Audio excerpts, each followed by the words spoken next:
Pourquoi le prophète nous a-t-il interdit de souffler sur la nourriture chaude? Combien de fois avez-vous soufflé sur votre nourriture ou votre thé pour les refroidir plus vite? Ce geste paraît anodin, et pourtant le prophète nous l'a clairement déconseillé. Voici pourquoi, dans un hadith authentique, Abdullah ibn Abbas a rapporté que le messager d'Allah, paix et bénédiction sur lui, a interdit de souffler sur la nourriture et la boisson.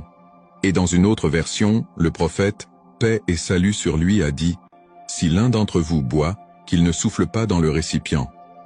Mais pourquoi la sagesse de cette interdiction est vraiment incroyable? Les scientifiques ont démontré que souffler sur des aliments chauds peut provoquer une réaction entre le dioxyde de carbone de notre souffle et la température élevée.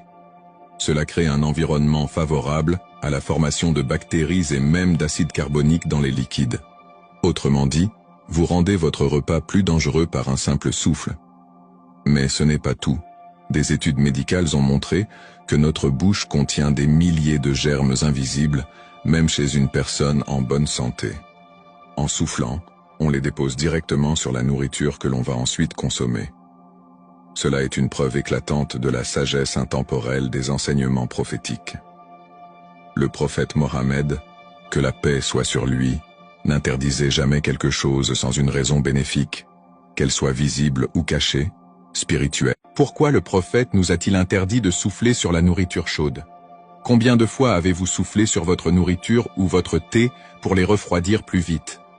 Ce geste paraît anodin, et pourtant le prophète nous l'a clairement déconseillé.